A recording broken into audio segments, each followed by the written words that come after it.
Hi friends, ജോബിയാണേ. ഞാനിന്ന് വന്നിരിക്കുന്നത് എൻ്റെ ഒരു പുതിയൊരു നിരീക്ഷണമായിട്ടാണ്. അതായത് എൻ്റെ ഒരു വലിയൊരു ആഗ്രഹമായിരുന്നു നമുക്ക് വെള്ളത്തിൻ്റെ മേളിൽ കൃഷി ചെയ്യണമെന്നുള്ളത്. അപ്പോൾ അത് ഞാൻ കുറച്ച് നാളായിട്ട് അതിൻ്റെ ഒരു ചിന്തയിൽ അതിൻ്റെ പുറകെയായിരുന്നു. അപ്പം എനിക്ക് കുറച്ച് തെർമോക്കോളും കുപ്പിയും പിന്നെ ഒരു നമ്മുടെ വീഡ് മാറ്റിൻ്റെ ഒരു ഷീറ്റും, അങ്ങനെയാണ്. വീഡ് മാറ്റിൻ്റെ ഷീറ്റിന് 60 രൂപയായി.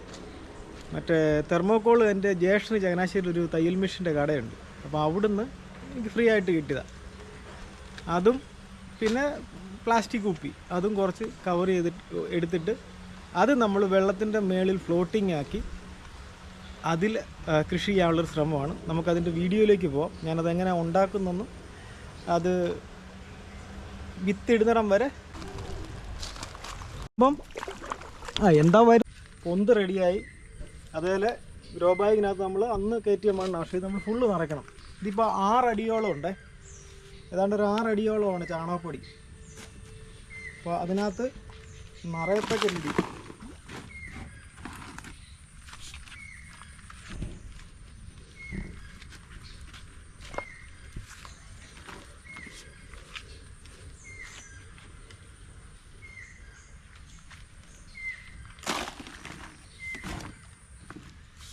ഇതിൻ്റെ ബാലൻസും ഇതിൻ്റെ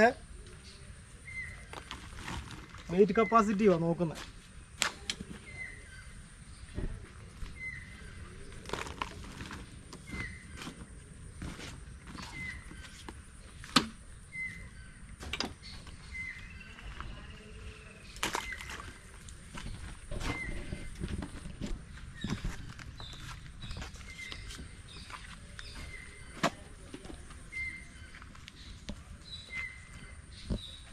പൈലി വെള്ളം വരെ നമ്മൾ താഴ്ന്നിടം വരെ നമ്മൾ നോക്കട്ടെ, ലോഡ് ചെയ്യുക.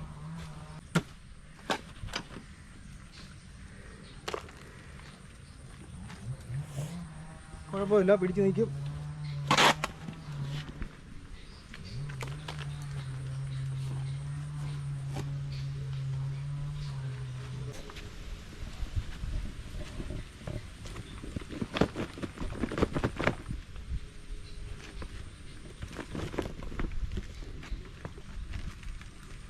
ഓക്കെ, അറിയത്തില്ല.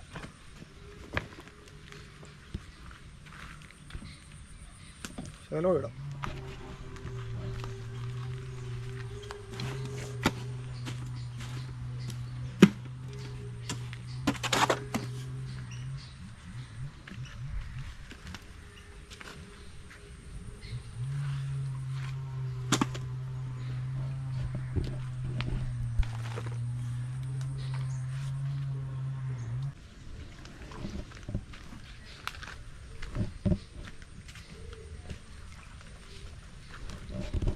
ഒരു 3 എണ്ണം വെച്ച് കഴിഞ്ഞാൽ നല്ല സൂര്യപ്രകാശം. വെള്ളം ഇനിയിപ്പോൾ നമ്മൾ അവിടുന്ന് ആ കരയിൽ നിന്ന് നമ്മൾ ട്രിപ്പറുണ്ട്, ട്യൂബ് വലിച്ച് ഇതിന് കൊടുക്കും. അപ്പം വെള്ളം ഓട്ടോമാറ്റിക്കലി അതിന് കിട്ടിക്കൊണ്ടേയിരിക്കും. ഇപ്പോൾ എന്നെ അലട്ടുന്ന ഒരു പ്രശ്നമെന്ന് പറഞ്ഞാൽ ഇതാണ്.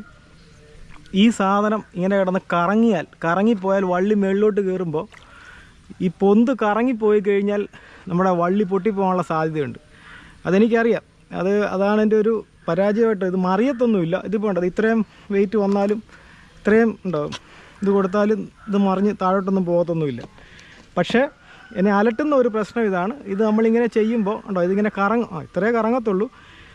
പക്ഷെ അങ്ങനെ ഒരു സാഹചര്യം വന്നാൽ ഇവിടെ 2 സൈഡിലായിട്ട് 2 കുറ്റി നാട്ടിയിട്ട് നമ്മളതിനെ കെട്ടും. ഞാൻ ഈ മാക്സിമം കമ്പ് നാട്ടാത്തതിൻ്റെ കാരണം എന്നാന്ന് വെച്ച് കഴിഞ്ഞാൽ, നമ്മൾ കുളത്തിൽ നിന്ന് മീൻ പിടിക്കുമ്പം കമ്പ് നാട്ടി കഴിഞ്ഞ് കഴിഞ്ഞാൽ ആ കമ്പ് ഊരണ്ടി വരും, മനസ്സിലായോ? അപ്പം അത് വരാതിരിക്കാൻ വേണ്ടിയാണ് ഇങ്ങനെ ഫ്ലോട്ടിങ്ങിൽ കിടക്കുന്നത്. വല വലിക്കുന്നവർ ഇതിനടിയിൽ കൂടെ വലിച്ചുകൊണ്ടങ്ങ് പൊക്കോളും. അപ്പം മീനും പോകത്തില്ല, നമുക്ക് ഫ്രീ ആയിട്ട് നിൽക്കുകയും ചെയ്യും. അപ്പോൾ അതിന് ഒരു തടസ്സം വരാതിരിക്കാനാണ് നമ്മൾ തൂണയിൽ ഇതിനെ കെട്ടി നിർത്താത്തത്. അഥവാ എൻ്റെ പദ്ധതി പരാജയപ്പെടും എന്നൊരു തോന്നൽ വന്നാൽ നമ്മളത് ചെയ്യും. പിന്നെ മീൻ പിടിക്കാൻ നേരത്തെ തൽക്കാലത്തേക്ക് നൂരണ്ടി വരുമെന്നല്ലേ ഉള്ളൂ.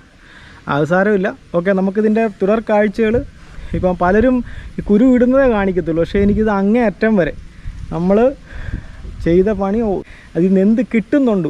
ഇപ്പോൾ എനിക്കിതിന് ഇത്രേതായിട്ട് മുടക്കമായിരിക്കുന്ന ക്യാഷ് എന്ന് പറഞ്ഞു കഴിഞ്ഞാൽ 60 രൂപയുടെ ഈ പടുത 60 രൂപ, ഗ്രോ ബാഗ് 70 രൂപ, 130 രൂപ അതിന് വേണ്ടി തന്നെ തരാം. ബാക്കിയെല്ലാം എനിക്ക് ഫ്രീ ആയിട്ട് കിട്ടിയതാണ്. ഇത്രയാണ് എനിക്ക് ആകെ മുടക്കമായിരിക്കുന്നത്. അപ്പോൾ അതിൽ നിന്ന് നമുക്ക് എന്ത് കിട്ടുന്നുണ്ടോ എന്ന് നോക്കണം. Okay, thank you.